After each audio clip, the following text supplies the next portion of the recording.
बिस्मिल्लाहिर्रहमानिर्रहीम, अस्सलाम वालेकुम। लाइव डॉक्टर शाहिद मसूद के साथ मैं हूँ सुमेरा सलीम। नाज़िर chief justice of Pakistan Yahya Afridi sahab की ज़ेर सदारत आज फुल कोर्ट इजलास हुआ, जिसमें ज़ेर इल्तवा मुकदमात में कमी लाने, मुकदमात के इंदराज निपटाने से मुतालिक सुप्रीम कोर्ट की कारकर्दगी का जायजा भी लिया गया। इजलास में तमाम मुस्तकिल जजेस ने शिरकत की, जबकि जस्टिस मंसूर अली साहब ने वीडियो लिंक के जरिए इजलास में शिरकत की थी। दूसरी जानिब पीटीआई ने मखसूस नशिस्तों के फैसले पर अमल दरामद न होने पर इलेक्शन कमीशन के खिलाफ तौहीन अदालत की दरख्वास्त दायर कर दी है। इसके अलावा भी दीगर मौज़ूआत पर आज हम गुफ्तगू करेंगे। स्टूडियो में हमारे साथ मौजूद हैं डॉक्टर शाहिद मसूद। अस्सलाम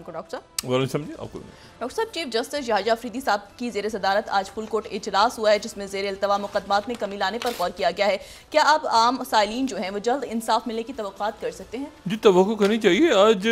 जो फुल कोर्ट हुआ है जी, एक तो तमाम जज साहिबान ने उसमें शिरकत की, और दूसरा जो बात है वो जो फिगर्स सामने आई हैं, देखिए सबकी तवज्जो रहती है उन मुकदमात पे जो कि आप समझें कि पावर कॉरिडोर्स के मुकदमात हैं या जो सियासी मुकदमात हैं या जो,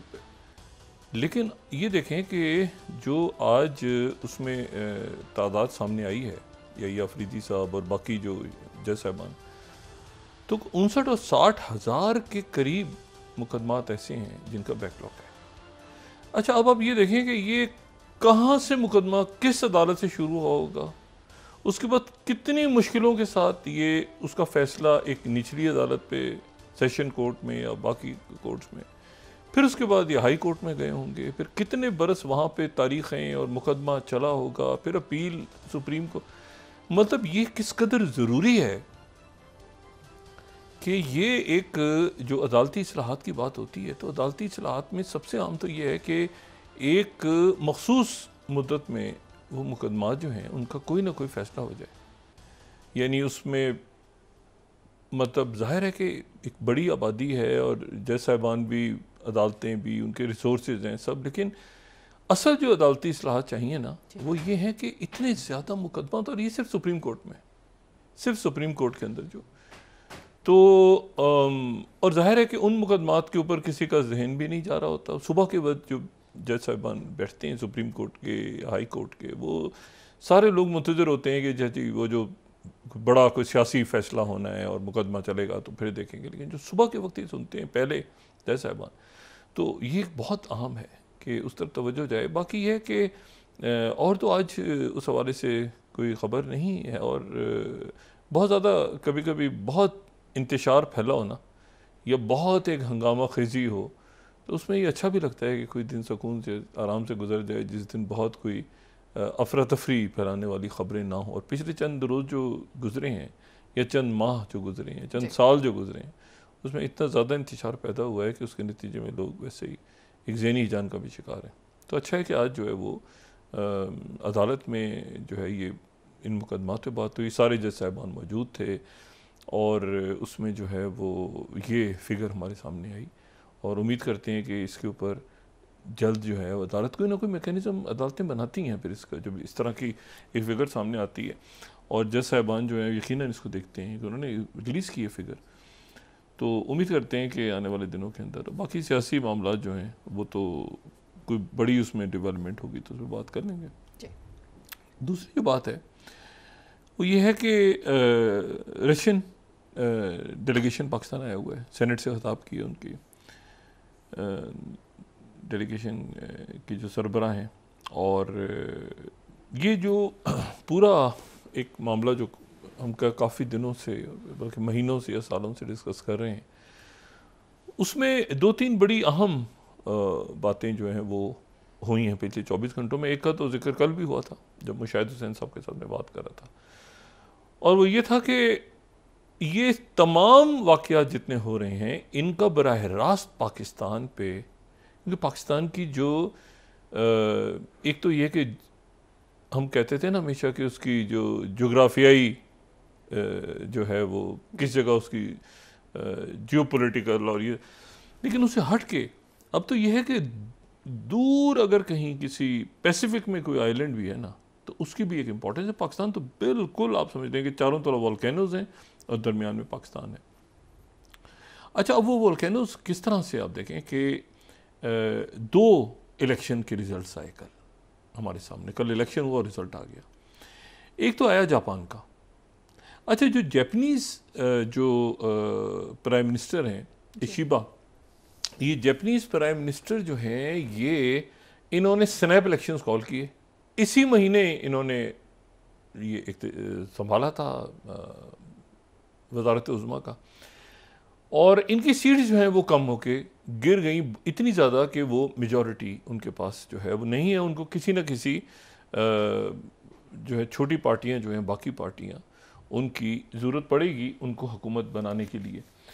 अच्छा, ये जो यानी आप देखें ना कि इनकी जो जो लिबरल डेमोक्रेटिक पार्टी है, सबसे बड़ी पार्टी, सबसे पुरानी पार्टी, और ये जो है इसके मुकाबले पे तो इनकी सीटें जो हैं ये गिर के जो हैं वो मतलब गिर के इनकी सीटें कम हो गई बहुत ज़्यादा, और इनके मुकाबले पे जो कॉन्स्टिट्यूशनल डेमोक्रेटिक पार्टी है वो ज़्यादा। अब ये क्यों इम्पोर्टेंट है, जो मैं कह रहा हूँ ना कि पाकिस्तान के लिए या पूरी दुनिया के लिए ये इलेक्शन रिजल्ट्स क्यों पड़े? ये जापान है। अच्छा, ये वो जापान है, ध्यान में रखें। पहली बात तो ये है कि एक दुनिया की तारीख मुकम्मल नहीं हो सकती अगर हम जापान को ना देखें कि कौन सा जापान। ये वो जापान है जहाँ पर जो यानी एक मुख्तलिफ़ किस्म का सियासी निज़ाम है कि वहाँ पे एक कॉन्स्टिट्यूशनल मोनार्की है, एक बादशाह है, और एक जो है वहाँ पे पार्लियामेंट और वज़ीर आज़म काम कर रहे हैं। और ये उनका जो आइन है ये उस वक्त बना जब कि जापान का एक तारीख़ी सरेंडर हुआ सेकेंड वर्ल्ड वॉर के बाद, और सेकेंड वर्ल्ड वॉर के बाद उनका तारीख़ी सरेंडर जो है वो इसलिए हुआ कि वहाँ पर 2 न्यूक्लियर बॉम्ब्स गिरे, ठीक है, और एक 6 अगस्त 1945 और एक जो है वो 9 अगस्त। अच्छा, और ये जो है अगर हम मतलब फैट मैन और लिटिल बॉय के नाम से 2 बॉम्ब जो गिरे थे, और फिर इसमें जो इम्पोर्टेंट अगर उस ज़माने का हम ये देखें ना, अगर हम देखें ये क्योंकि पर्ल हार्बर किया था जापान ने, तो पर्ल हार्बर पे जो अटैक हुआ था तो उसके नतीजे में अगर ये देखें 7th स्लाइड, तो Nagasaki atom bombed, Russians attack Japan, ठीक है ना, ये तो देखें नागासाकी। और उससे पहले जो अगर मैं 8th न्यूज़पेपर दिखाऊं तो Hiroshima possibly wiped out Japan and with damage, ठीक है ना, पूरा जो हिरोशिमा है ये तकरीबन जो है ये वाइप आउट हो गया था उस ज़माने के, अगर हम अखबारात को देखें। और उसके बाद फिर जो है वो साथ ही ये हुआ था कि चूँकि ये जहन में रखें कि सेकेंड वर्ल्ड वॉर में अमेरिका, सोवियत यूनियन ये एक तरफ थे, और जापान जो है वो हिटलर के साथ यानी जर्मनी के साथ और इटली के, ये एक एक्सेस था, और दूसरा जो एक्सेस है उसमें अमेरिका और सोवियत यूनियन था। तो जब ये इन्होंने न्यूयॉर्क टाइम्स अगर देखें हम 9th स्लाइड, तो Soviet union declares war on Japan और अटैक्स मंचूरिया, कि मंचूरिया का जो इलाका है जो चाइना का, तो वहाँ पर जापान ने कब्ज़ा किया था। जापान बहुत बड़ी एक पावर के साथ जापान उभरा हुआ था, और टोक्यो ने कहा कि एटम बम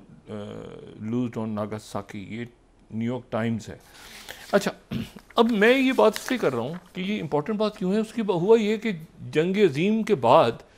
जापान को कहा गया कि जी आप अपनी फ़ौज ख़त्म करें। अमेरिकन ट्रूप्स वहाँ पे 50-60 हज़ार के करीब अमेरिकन ट्रूप्स आ गए, और उनको सेल्फ डिफेंस का सिर्फ ये कहा गया कि आपकी जो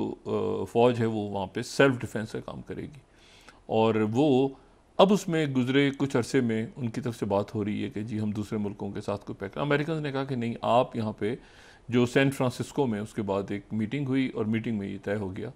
कि जी यहाँ पर आइंदा जो जापान की फ़ौज है वो सिर्फ दिफा करेगी, अगर उन पर अटैक होगा तो, और उनकी जिम्मेदारी अमेरिका ने ले ली, और जापान जो है वो मईशत की तरफ चला गया। अच्छा, जापान जो है वो वहाँ पे मोनार्की थी, यानी एम्परर जापान के थे, और वो 1868 में वहाँ पे एक मेजी रेवोल्यूशन आया था।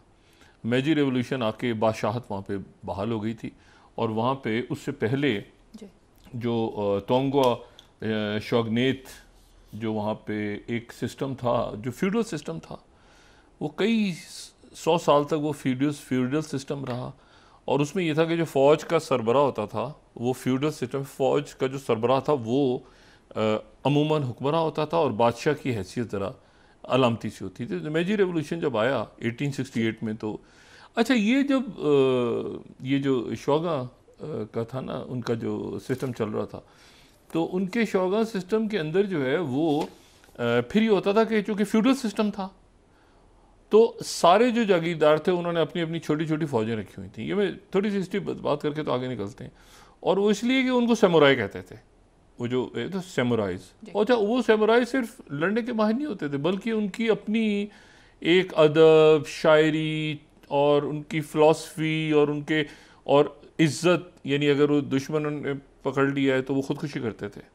तो सैमुराइज जो थे, उसके बाद ये हुआ कि जब वो ग्रेजुअली फिर जब वहाँ पर रेवोल्यूशन आ गया 1868 वाला, तो उसके बाद सैमुराइज को कहा गया कि आप जो है फ़ौज को ज्वाइन करें। कुछ सैमुराइज जो हैं वो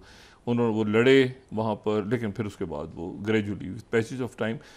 वो वहाँ से वो ख़त्म हो गया सैमुराई। तो उनकी बड़ी फिर ये हुआ कि वो फर्स्ट वर्ल्ड वॉर में वो किसी और तरफ थे, सेकेंड वर्ल्ड वॉर में वो किसी और तरफ चले गए। तो फर्स्ट वर्ल्ड वॉर में जो है वो जर्मन्स के साथ उनकी लड़ाई हुई, रशिया के साथ लड़ाई हुई उनकी, रशिया से वो जीते फर्स्ट वर्ल्ड वॉर में, जिसके नतीजे में उनका बहुत दुनिया में एक बड़ा मकाम हो गया जापान का, और फैलते चले वो मतलब एक्सपेंशन होती चली गई। और फिर उन्होंने पर्ल हार्बर किया 41 में। पर्ल हार्बर जो हुआ वो उसके नतीजे में तो बहुत बड़ी तबाही आई है। पर्ल हार्बर के नतीजे में 353 जो जहाज़ थे वो उनके तबाह हुए अमेरिका के, और उसमें कुछ 2400 या 3000, अगर मैं ये फिफ्थ स्लाइड देखें तो 3000 उसमें तादाद बयान हो रही है जापान का पर्ल हार्बर जो है। और उसके बाद फिर ये हुआ कि ये अगर LA टाइम्स को देखें 6th, तो ये हवाई के अंदर जो है ये तेज़ी के साथ उन्होंने वहाँ पर, और USS एरिज़ोना 8 बैरी जहाज़ जो है वो गर्क हो गए थे, और 188 तैयारे हुए थे, लेकिन जो जहाज़ इस्तेमाल किए थे जापान ने वो 353 थे, 353। 12 उसके बाद वो रोजवेल्ट ने कहा कि हम अटैक, जवाबी अटैक हुआ और न्यूक्लियर बॉम्ब्स गिरे, और उसके बाद अच्छा अभी जो जापान है वहाँ पर फिर ये पार्टीज़ बन गई। तो सबसे पुरानी पार्टी जो है वो सबसे पुरानी पार्टी के जो है वो ग्रेजुअली अपना वो कई सालों से चलते होते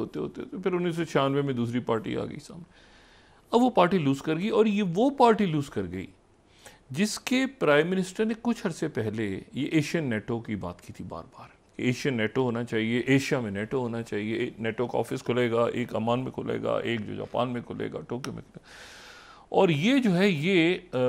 उस प्राइम मिनिस्टर का जो अक्सरियत ना लेना, वो भी रहेंगे अपनी जगह पे भी। ये मैं यहाँ पे अगर पिछले महीने की सिर्फ एक महीना पहले की राइटर्स कोट कर रहा हूँ 4 स्लाइड, तो उन्होंने आने के बाद जो है वो फौरी तौर पे जो लफ्ज़ उनका था वो ये था कि एशियन नेटो, एशिया का नेटो यहाँ पे होना चाहिए। और वो जो एशियन नेटो जो है, और फिर न्यूज़ वीक अगर 4 अक्टूबर का भी थोड़े दिन पहले का देखें 5th स्लाइड, तो इन्होंने भी कहा था कि न्यूक्लियर वेपन भी होने चाहिए और यहाँ पर कंट्रोवर्शियल एशियन नेटो। और फिर उसके बाद जो है वो ग्लोबल टाइम्स से देखें, China want Japan not to act NATO vanguard. तो ये एक मामला चल रहा था जो कि वहाँ पर अब जापान के अंदर ये चेंज आया है, उसके नतीजे में अब जाहिर है कि वो एक जो ऑपोजिशन बनेगी एक डिस्टेबलाइज है। पॉलिटिक्स होता है ना कि आराम से बन गए वो एक पार्टी के, तो डिस्टेबलाइज हुई है पॉलिटिक्स। वो ऑपोजिशन पार्टी ये अपनी जगह पे रहेंगे, प्राइम मिनिस्टर स्नैप इलेक्शन ने काम नहीं किया, तो पॉलिटिकल डिस्टेबिलिटी बढ़ गई है जापान के। जापान क्या फैसला करता है। दूसरा जो रिजल्ट आया है वो आया है जॉर्जिया से, और जॉर्जिया से जो रिज़ल्ट आया है तो वो जो रिज़ल्ट है उसमें भी जॉर्जिया के रिज़ल्ट में वो पार्टी जो है वो जो उनकी हुक्मरान पार्टी है जिसको बिज़ीना एवनिश विलेई उनको हेड कर रहे हैं, बिलियनर हैं, और ये रशिया के करीब हैं, और ये यूक्रेन के ख़िलाफ़ हैं, इनकी पॉलिसी रशिया के करीब हैं, और ये जो है ये EU या अच्छा ये जॉर्जिया कौन सा जॉर्जिया? वो जॉर्जिया है जो कि सबसे पहले अलग हुआ था यानी नॉन बाल्टिक स्टेट्स में से सोवियत यूनियन का हिस्सा था, अलग हो गया था। सोवियत यूनियन जब टूटा है अलग हो गया था, और अलग होने के बाद इनकी पूरी कोशिश थी कि ये नेटो में चले जाएं। और उस वक्त जो है वो एडवर्ड शेवरडनार्स्की जो हैं उन्होंने यहाँ पे रिक्वेस्ट की थी नेटो को ज्वाइन करने की 2002 में। और 2000 फिर नेटो में इन्होंने ज्वाइन करने की कोशिश की 2008 में। ये 11 अप्रैल 2008 का रॉयटर्स यहाँ पे आपको दिखा रहा हूँ, 10 स्लाइड। रशिया की आर्मी ने कहा था कि वो एंटर हो जाएंगे अगर जॉर्जिया और यूक्रेन ने नेटो को ज्वाइन किया। और फिर उसके बाद जो है वो वहाँ पर जो है वो रशिया एंटर हुआ, और वहाँ पे 2 जो उनके बड़े इलाके हैं, अगर हम इस मैप में देख सकें तो बड़े जो इलाके हैं, जॉर्जिया की अपनी जो पोजीशन है वो तिब्लिसी के हवाले से, क्योंकि तिब्लिसी को क्रॉस करके बाकू, तिब्लिसी और सियान की जो पाइपलाइन है वो बहुत इम्पॉर्टेंट है। और उसके बाद जो है ये साउथ ओसेटिया और साथ ही अब्खाज़िया, ये अगर हम मैप देखें तो यहाँ पे 2 इलाके ऐसे हैं जिनको रशिया ने फिर यहाँ पे उनकी फ़ौज भी मौजूद है और उनको एज अ सेपरेट मुल्क रशिया ने रिकग्नाइज भी कर लिया। अच्छा, जॉर्जिया जो है, अब तो जॉर्जिया की आप ज़रा लोकेशन देखें ना, ब्लैक सी और कैस्पियन तक जो है, मतलब ब्लैक सी है और ये साथ ही टर्की है, और ये पोजीशनिंग अगर आप देखें टर्की का बॉर्डर साथ लग रहा है, उस तरफ रशिया है, इधर आर्मीनिया है, आज़रबाईजान है। तो जॉर्जिया की पोजीशन आप देखें मैप पे तो बहुत इंपॉर्टेंट, ब्लैक सी, ये वो ब्लैक सी जहाँ से ये गंदुम की तरसील और सारा मामला, ठीक है ना, ये जो रशिया और टर्की के दरमियान यूक्रेन जंग के बाद ये जो गंदुम की तरसील है वो तो बहर असवद से हो रही है, तो उसमें जॉर्जिया की ये इम्पोर्टेंट। तो जॉर्जिया जो है वो एक तो ये है कि वो उसने कोशिश की, सबसे पहले उन्होंने कोशिश की कि नेटो का हिस्सा बने, उसके नतीजे में जंग हो गई 2008 की, और फिर उसके बाद यूक्रेन ने कोशिश की, तो फिर और वहाँ पर भी एक रोज़ रेवोल्यूशन आया था जिसके नतीजे में उनकी एक हुकूमत गिर गई थी, दूसरी हुकूमत आई, वहाँ पे एक इनकलाब सा आया था 2004 में, 3-4 में। तो वो जो है वो उसके बाद यहाँ पे यूक्रेन में 2000 क्रीमिया 2014, और फिर अब जो है वो 2022, और यूक्रेन के अंदर जो है वही कि नेटो में जाना है कि नहीं जाना। और ये जो है ये वहाँ पर जो गवर्नमेंट आई है, तो साथ ही एक तो रिजल्ट उनका आ गया कि जी ये वो गवर्नमेंट है जो प्रो रशियन है, और दूसरा जो है, और ये प्रो रशियन गवर्नमेंट का जो एक तासुर है, ये जो है ये इकोनॉमिस्ट अगर मैं देखूँ 11th, another domino falls to Vladimir Putin after Georgia's 10th elections, ठीक है ना। और 11th और 12th को देखो, द न्यूयॉर्क टाइम्स कह रहे this country turned against the west and it's not coming back. और फिर उसके बाद कुछ अर्से पहले न्यूयॉर्क टाइम्स ने लिखा था don't allow Putin to capture another pawn in Europe. तो ये जो है ये एक, और फिर वॉशिंगटन पोस्ट इसको इस तरह से कोट कर रहा है 14th कि ये जो जॉर्जियाज मॉस्को लीनिंग रूलिंग पार्टी जो है वो इलेक्शंस में जीत रही है। अच्छा, अब ये जो है ये एक ऐसी, मैंने आपसे कहा ना कि एक बहुत अनसर्टन सा, एक बहुत गैर यकीनी, बहुत शदीद गैर यकीनी है, पूरी दुनिया में शदीद इंतशार है, इतनी पेचीदगियाँ हैं कि उसको आप सोचें तो आप कहेंगे कि ये कैसे सारा पॉसिबल है। और नेटो की जो प्रेस स्टेटमेंट है, मैं उसको पढ़ रहा था, तो नेटो की जो प्रेस स्टेटमेंट है उसमें जो है उन्होंने बड़ी क्लैरिटी के साथ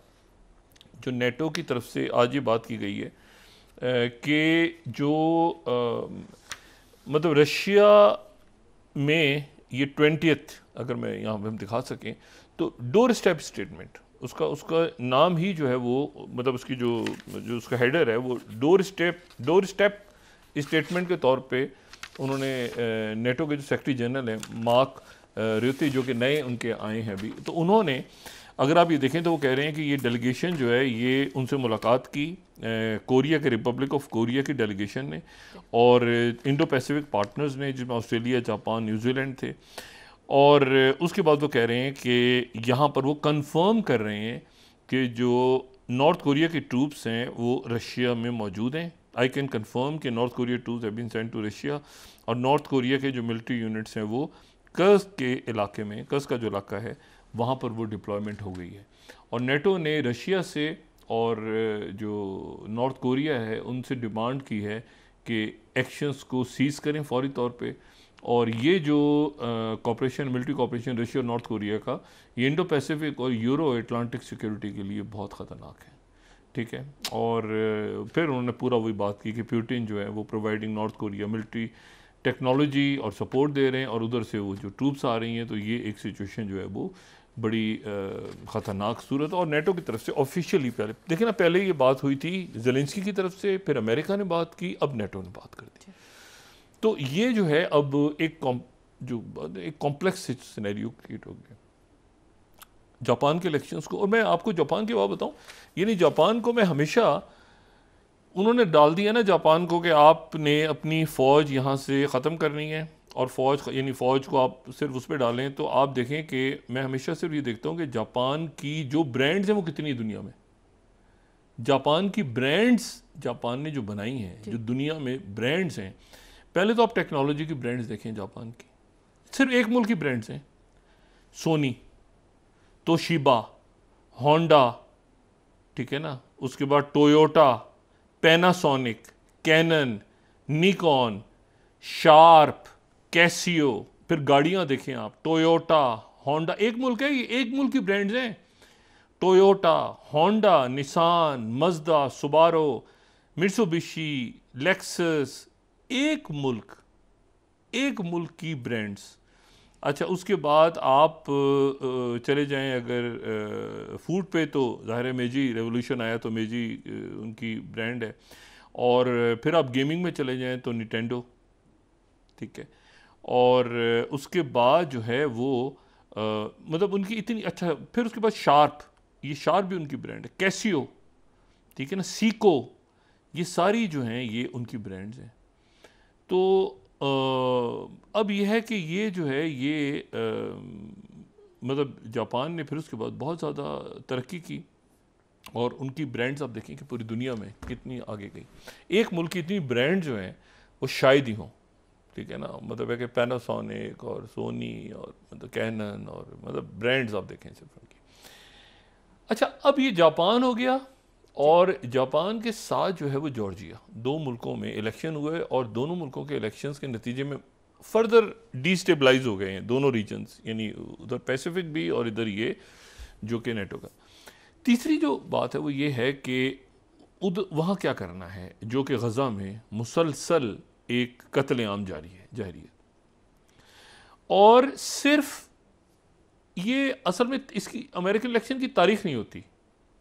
अमेरिकन इलेक्शन की तारीख नहीं होती, अमेरिकन इलेक्शन का दिन होता है। दिन ही होता है नवंबर का पहला मंगल, नवंबर का पहला मंगल। तो पहला जो मंगल का रोज़ है, ट्यूसडे है, वो उनका आ रहा है 5 तारीख को। तो जो भी पहला मंगल है उस तारीख को इलेक्शन होता है, और इलेक्शन जो है अमेरिका का वो है 5 नवंबर को, यानी अब चंद रोज़ रह गए, ठीक है। और उसमें जो है वो वोटर बराह रास्त वोट नहीं डालते, बल्कि वो इलेक्टोरल कॉलेज को वोट डालते हैं। 270 तक जो पहुंच गया वो इलेक्टोरल कॉलेज वो अनाउंस हो गया, और वो फिर जो है वो जनवरी में जाके वो हलफ उठाती है जो भी सदर होते हैं, यानी इलेक्टोरल कॉलेज को वोट डाला जाता है। वो कॉम्प्लेक्स है, उस बात करें कि इलेक्टोरल कॉलेज को वोट डलता है, बराह रास्त वोट नहीं डलता कि जी मैंने जाके वोट डाला है तो मैंने कैमला हैरिस को डाल दिया या मैंने जाके ट्रंप को डाल दिया। और ये वो 1768 में जॉर्ज वाशिंगटन के दौर से उनका एक सिस्टम, और बाद में ये वाइस प्रेसिडेंट और जो भी उनकी कॉन्स्टिट्यूशन में अमेंडमेंट्स आई, और फिर ख़वातीन को हक मिला वोट का, फिर दूसरे लोग थे मुख्तलिफ गुलाम जो ब्लैक थे उनको हक मिला। तो बहरहाल उनकी पूरी हिस्ट्री है। लेकिन मैं सिर्फ ये कह रहा हूँ कि अब ये उनका सर पे खड़ा है इलेक्शन। इस इलेक्शन से पहले ये जो पूरा दुनिया का टर्मोइल है, ये जो पेचीदगियाँ और जंग, ये मज़ीद गंभीर हो रही है सूरत हाल, और ये जनवरी तक रहेगा। यानी बाय द टाइम जनवरी में नई एडमिनिस्ट्रेशन आएगी, अभी तो ये लोग इंतज़ार करेंगे कि बाइडन या कैमला हैरिस या ट्रंप, और दोनों बिल्कुल वही जो कल मैंने बात की थी कि एक आगे निकलता है, फिर दूसरा आगे, फिर वो आगे, पोल्स में वो आगे, तो बिल्कुल जो है वो जो है मतलब ट्रंप जीत गया तो क्या होगा। दोनों सिनेरियोज बना के दुनिया बैठी हुई है कि ट्रंप जीत गया तो क्या होगा, ये जीत गया तो क्या होगा, कैमला हैरिस जीत गई, टीम्स कौन सी होंगी, सिक्योरिटी वाइज कैसे होगा। लेकिन यह है कि जो सबसे बड़ा इस वक्त जो केओटिक सिनेरियो है यूक्रेन से भी ज़्यादा, वो है जो कि ये गज़ा का। अच्छा, यहाँ पर एक तो कतर में मुलाकात हुई Mossad chief, Shin Bet chief, CIA chief और कतर के वज़ीर ख़ारजा। अब ये देखें, मैं वही बात बार बार करता हूँ कि एक मरहला फेल हो जाता है, उसके बाद वो फिर डिसअपॉइंटमेंट होती है, फिर शहादतें, फिर इधर हमले, आगे पीछे दाएं पे। लेकिन जो डिप्लोमेसी है ना, मतलब वो एक ऐसा काम है कि वो कभी वो दरवाज़ा ख़त्म नहीं होता और होना भी नहीं चाहिए। तो जंग आखिर में चाहे जो उसमें 1000 आदमी मरे, 10,000, 50,000, लाख, जो भी हो, मतलब जंगें कहीं जाके सीज़ फायर की तरफ ही जाती हैं। वो मुकम्मल तो ख़त्म नहीं होती कभी हमेशा, लेकिन सीज़ फायर जो है, मतलब विक्ट्री तो कभी भी नहीं होती ना। बहुत कम ऐसा होता है कि विक्ट्री हो जाए किसी जंग में। जैसे कि न्यूक्लियर यूज़ हुआ तो विक्ट्री हो गई, कि मतलब लाखों लोग मर गए तो विक्ट्री हो गई, क्योंकि जापानी तबाह हो गया, पूरा वाइप्ड आउट। वो जो अखबार है, अगर फ़र्ज़ करें न्यूक्लियर ना होता, जो मैं उस दिन भी बात कर रहा था कि जंगों में ये जो बहुत ज़्यादा तेज़ हो जाती हैं ईजादात, टेक्नोलॉजी बड़ी तेज़ हो जाती है, डिमांड ऐसी होती है कि वो उसके नतीजे में फर्स्ट वर्ल्ड वॉर और सेकंड वर्ल्ड वॉर के दरमियान आप देखें तो आपको बेशुमार आपको जहाज़ और ये और जनाब उसमें गाड़ियाँ और अब बहुत कुछ आपको नज़र आ रहा है। ये दोनों बड़ी जंगों के दरमियान, तो आप सोचेंगे कि इतनी जंगें हो रही थी, तो बीच में ये कहीं आइंस्टाइन भी घूम रहा है, तो कहीं ये भी घूम रहे हैं, कहीं अदब भी लिखा जा रहा है, तो ये जंगों के दरमियान ही सारा हो रहा था। लेकिन वो क्रिएटिविटी बहुत बढ़ जाती है जंगों में, जैसे कि इन जंगों के दरमियान हुआ, जिसको कोविड से पहले की दुनिया और कोविड के बाद 2024 जो ख़त्म हो रहा है, तो ये आर्टिफिशियल इंटेलिजेंस और ये सारा हमारे सामने, जनरेटिव AI और ये सारा। अच्छा, एनीवे, अब वो मीटिंग जो है, उस मीटिंग कतर में हुई, और कतर में जो मीटिंग हुई उसमें ये सब शरीक हुए। और इसी दौरान जो इजिप्ट के प्रेसिडेंट सिसी हैं, उनके साथ वहाँ पर अल्जीरिया बड़ा इंपॉर्टेंट मुल्क, अल्जीरिया के प्रेसिडेंट ने वहाँ का दौरा करते हुए एक प्रेस कॉन्फ्रेंस की जनरल सिसी के साथ। और प्रेस कॉन्फ्रेंस के दौरान उन्होंने कहा कि हम एक थोड़ा छोटा बहुत छोटा 2 रोज़ का ये थोड़ा ज़्यादा सीज़ फायर करते हैं गज़ा में, लंबी चौड़ी बात नहीं, और उसके नतीजे में 4 वहाँ से जो है वो इसराइल के फ़ौजी रिहा हो जाएं, और उसके नतीजे में कुछ जो हैं वो रिहा हो जाएं यहाँ से जो फ़लस्तीनी कैदी हैं जेलों में। और 2 दिन का करके देखते हैं, और फिर उसके बाद एक कंटिन्यूएशन हो जाए आगे अगर बात चलती है, लेकिन 2 दिन का करें ताकि इसको, और फिर 10 दिन तक निगोशिएशन चलती रहें, और उसी में अगर कहीं बात आगे बढ़ जाती है तो बढ़ जाती है। हमास की तरफ से भी पॉजिटिव सिग्नल आया कि ये बात आगे बढ़नी चाहिए। लेकिन इसी दौरान एक और ख़बर आ गई है, और वो ख़बर यह है कि इसराइल की जेल में मरवान बरगुती, ये वो मरवान बरगुती हैं जिनके बारे में ये याह्या सिनवार हमास की तरफ से था कि जो कैदी रहे होंगे सबसे ऊपर नाम जो है मरवान बरगुती का होगा, जिसको फ़लस्तीनी, जिनको नेल्सन मंडेला कहते हैं। और ये जो है ये तंजीम, यानी जो फतह की जो अस्करी मूवमेंट थी, उसके ये हेड थे, और ये 2002 से लेकर 2024 तक जो है ये जेल में, और उससे पहले जो है ये कुछ 4-5 साल उससे पहले जेल में गुजारे, तो इनको। और ये जो सर्वे हुआ था इस साल के शुरू में, बात करते भी रहे, तो मरवान बरगुती जो है वो इस्माइल हनिया से भी, और जो है वो यानी काफ़ी लोगों से, महमूद अब्बास, काफ़ी लोगों से वो ज़्यादा की पॉपुलरिटी, उनके ऊपर कातराना हमला हुआ है। उनको जेल में, और याह्या सिनवार को रिहा कर दिया था 2011 में, इनको रिहा करने से इनकार कर दिया था इसराइल ने। वो 1100 लोग जो रिहा हुए थे, तो याह्या सिनवार रिहा हो गए थे, तो याह्या सिनवार ने सबसे ऊपर इनका नाम रखा हुआ था कि मैं जब पेश कर, तो वो जो मरवान बरगुती हैं, जिनके ऊपर ये था कि शायद ये आगे जाके, उनके ऊपर कातराना हमला हुआ है जेल में, और वो शदीद ज़ख्मी है। और उनके हवाले से अब एक ये जो सारे मुज़ाकरात हैं उसमें एक पेचीदगी और पैनिक फैला हुआ है कि वो मरवान बरगुती जो हैं वो उनकी क्या कंडीशन है, क्योंकि वो उन पे 1 साल में ये तीसरा खातराना हमला हुआ है, और वो शदीद ज़ख्मी है गालिबन। तो ये सारा सिनेरियो जो है, और इंडिया से बड़ी फिर अजीबोगरीब आज इधर आई है पड़ोस से हमारे, और बड़ी मतलब परेशान कौन खबर है, जो मैं काफ़ी दिनों से कह रहा हूँ ना कि परेशान कौन किस्म की कुछ खबरें हैं जिनका कोई आपको समझ नहीं आता कि ये क्यों, ये कैसे हो, ये कैसे है, ये क्या है, इसके पीछे क्या है, ठीक है ना। तो वो फिर आज खबर इंडिया से आ रही है, वक्फा नसीब पर बात करते हैं। नाज़रीन वापस आते हैं एक छोटे से ब्रेक के बाद।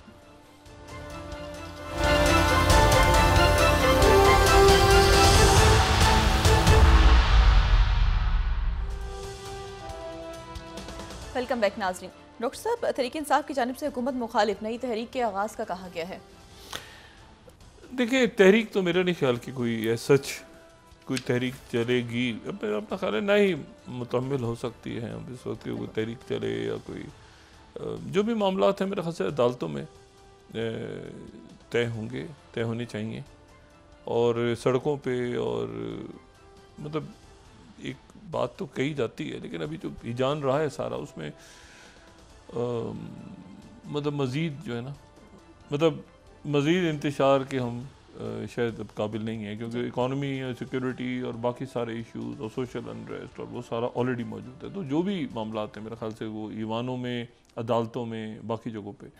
तय होंगे। मुजाहरे और ये चीज़ें होती रहेंगी, लेकिन होता है ना कि पूरी कोई तहरीक चलने जा रही है और वो उससे शायद पहले ही ये मामला किसी बेहतरी की तरफ चले जाएँ अवाम और तफहीम के साथ। अभी 27वीं तरमीम मुझे नहीं पता क्या होगा उसमें, जो 26 में था 27 में होगा। ये फ़रोई मामला हैं, इसका ताल्लुक़ कोई रियासत के जो बुनियादी हमारे इश्यूज़ हैं उनके साथ नहीं है। अब देखें ना, सिक्योरिटी कितना बड़ा चैलेंज बन के उभर के आ गया है। और ये सिक्योरिटी जो है, ये सिक्योरिटी मतलब है कि बिल्कुल आप ये देखें कि मुझे नहीं इसके बारे में इल्म कि मुख्तलिफ ममालिक जो हैं, यानी ख़ुद अमेरिका या ख़ुद रशिया या चाइना या बाकी मुल्क जो हैं, वो सारे पूरा रिविज़िट कर रहे हैं ना अपनी सिक्योरिटी पॉलिसीज़ को। कैसे आने वाले दिनों में कैसे जंगें होंगी, शक्लें क्या होंगी, ग्रे जोन में क्या होगा, इकॉनमी में क्या होगा, ये जो सप्लाई चेन्स हैं इनका क्या मामलात होंगे। मतलब बहुत कुछ तब्दील हो, मतलब उसकी जो जंगों की शक्ल ही तब्दील हो रही है। और उस पर शायद इतनी ज़्यादा दोबारा से असर न हो उसके ऊपर। रडार सिस्टम कैसे होंगे, कैसे जो है वो तैयारे कैसे होंगे, क्या होगा। फिर उसके बाद ये किस किस्म की ये जो इन्फॉर्मेशन और डिसइंफॉर्मेशन है ना, हम कहते हैं बार बार ये डिसइंफॉर्मेशन भी एक इसको आप ख़त्म नहीं कर सकते, क्योंकि डिसइंफॉर्मेशन भी एक हथियार है। जंगों का बहुत बड़ा हथियार जो है वो डिसइंफॉर्मेशन भी, इंफॉर्मेशन डिसइंफॉर्मेशन। मिसाल के तौर पे ईरान में कितना नुकसान हुआ, वो इसराइल कुछ और कह रहा है, ईरान की तरफ से कोई और बात की जा रही है। अच्छा, इराक़ ने बाकायदा यूनाइटेड नेशन से रब्ता किया कि हमारी एयर स्पेस क्रॉस हुई है, ठीक है। तो वो जो है वो अब ये कैसे लेकिन मैंने जो इंडिया की बात की थी ना जी, एक तो वहाँ पे ये कशीदगी कम हुई है चाइना के साथ। और आज मेरे ख्याल से उनकी जो पहले बात हुई थी कि डिसएंगेजमेंट जो है वो मुकम्मल हो जाएगी। नहीं 2020 में जो जहाँ तक आ गए थे वहाँ पे दोबारा पेट्रोलिंग आज डेमचौक और डेस्पैंग में शुरू हो जाएगी। लेकिन सवाल वही है कि क्या ये मुस्तकिल होगा या ये मैसेजिंग है जो कल भी बात हो रही थी और इससे पहले भी होती रही है, या ये किस किस्म का एक यहाँ पे यानी कैसे इन पूरा कैसे दुनिया किस तरफ जाएगी। लेकिन जो मैंने आपसे बात की ना, जो मेरे लिए ज़रा थोड़ी सी हैरान कुन भी है, हैरान कुन से ज़्यादा परेशान कुन है, वो जो ख़बर है वो इंडिया से बार बार आ रही है। और आज जो ख़बर है उनकी वो है कि जो द हिंदू को मैं कोट कर रहा हूँ, 21 24 यानी 28 अक्टूबर को 28 अक्टूबर को 60 जहाज़ों में 21वीं फ्लाइट 60 जहाज़ों को बम थ्रेट्स आई। एक दिन में 60 जो फ्लाइट्स हैं, और ये जो हैं ये 410 एयरक्राफ्ट्स हो गए हैं 15 दिन में, जिनको थ्रेट्स आई हैं कि ये इनमें बम रखा हुआ है। ये बात मैं पहले भी, अच्छा इसी को फिर न्यू इंडियन एक्सप्रेस ने भी इसी को 22 को देखें 60 फ्लाइट्स 60 फ्लाइट्स उनकी तरफ से भी, जी न्यूज़ 23 60 फ्लाइट्स। अभी 60 फ्लाइट्स हैं, 7 थ्रेट्स का आना। और ये जो फिगर है ये अगर जा रही है 410 पे, ये 410-15 दिनों में फ़्लाइट्स पे, तो एयरपोर्ट्स के ऊपर एक क्योस है। और जाहिर है कि उसमें ज़ीरो रिस्क ही है ना कि भाई जो पायलट हैं वो फ़ौरन जहाज़ को उतार रहे हैं किसी जगह, कोई डाइवर्ट हो रही हैं, कोई नेपाल उतर रही है फ़्लाइट, कोई कहीं उतर रही है, कोई कहीं उतर रहा है, कोई यूरोप के ऊपर जा रही है अचानक। मतलब देखें ना, अजीब एक यहाँ से भी पाकिस्तान से भी एक त्यारा जो था उसमें भी फ़ज़ाई हदूद से गुजारा था शायद, या कहीं थ्रेट आई थी पाकिस्तान की फ़ज़ाई हदूद में दाखिल हुआ, फिर वो अफगानी पिछले दिनों खबर चली थी। तो बहुत सी जो हैं ये बड़ा अजीब सा मामला है कि वो ट्रेस नहीं हो पा रहा। और साथ ही ज़हन में रखें कि उनको उनके पास एक थ्रेट है कि जी वो ये 1 तारीख से 19 तारीख तक जो खालिस्तान मूवमेंट है उनकी तरफ से कहा गया है कि आप इंडियन एयरलाइंस में परवाज़ ना करें, वो थ्रेट भी है। लेकिन अब ज़ाहिर है उसके नतीजे में कोई जहाज़ तो नहीं बंद हो करेंगे, वो तो फ्लाई कर रहे हैं, लेकिन वो थ्रेट्स मुस्तकिल आ रही हैं। तो एक और बहुत आ गई और वो ट्रेस नहीं हो रही। ये मेरे लिए ज़्यादा, यानी एक तो बात है ना कि वो ट्रेस नहीं कर पा रहे, और दूसरी बात ये कि इतने मैसिव कि एक दिन में 60। और दूसरी जो इसमें बात है वो ये है कि ये पूरी एविएशन, ये पूरी दुनिया की एविएशन इंडस्ट्री के लिए एक इशू है कि देखें अभी तो इंडिया के जहाज़ों को है, अभी बाकी जहाज़ों को आना शुरू हो जाए। और मैं पहले भी बात कह चुका हूँ कि अब वो शायद हम जिस दुनिया में रह रहे हैं तो वहाँ तो जहाज़ हाईजैक नहीं होंगे, वहाँ तो ये सूरत हाल है कि कंट्रोल टावर ही हैक हो जाएगा। तो कंट्रोल टावर अगर हैक हो जाए साइबर अटैक से तो हज़ारों जहाज़ हवा में टकरा जाएंगे और पता भी चलेगा किसने किया, वो कहाँ से आया। तो ये इतनी साइबर सिक्योरिटी के हवाले से और बाकी मामलात इतने ज़्यादा, इतना कुछ हो रहा है और हो चुका है कि उस दौरान जो है ना ये इंतहाई फ़रोई मामला। मैंने आपसे कहा ना कि फ़ौज जो है यानी पाकिस्तान आर्मी, यानी अब ये दूसरे ज़ाहिर है कि थिंक टैंक्स में दूसरी जंगों को स्टडी किया जा रहा होगा, यकीनन किया जा रहा होगा कि भाई ये जंगें जो हैं ये तो किसी और तरफ, अच्छा पुराने जो आपके यानी आर्टिलरी है या आपकी नेवी है या वो आपकी अपनी जगह उसको अपग्रेड करना है, लेकिन उसके बाद जो नए पूरी टेक्नोलॉजी आ रही है उसकी इंटीग्रेशन कैसे, और तो ये इसी तरह से इंडिया सोच रहा होगा, इसी तरह से बाकी मुल्क सारे सोच रहे हैं, ईरान सोच रहा है, अरब ममालिक सोच रहे हैं। अच्छा वो बराह रास्त लिंक है आपकी इकोनॉमी के साथ, और सोशल अनरेस्ट ना हो, और फिर इंटरनल थ्रेट्स आप देखें हर थोड़े दिनों के बाद पाकिस्तान में कोई अभी भी खुद कुछ हमला होता है, कुछ सिक्योरिटी थ्रेट, उसमें अब सबका क्या काम है, जो बाकी लोग सारे हैं उनका काम है कि वो स्टेबिलिटी लेकर आएँ, लोगों को थोड़ा सा सुकून, ज़हनी तौर पे लोग नफसियाती मरीज़ पहले बन चुके हैं, तो एक सिक्योरिटी,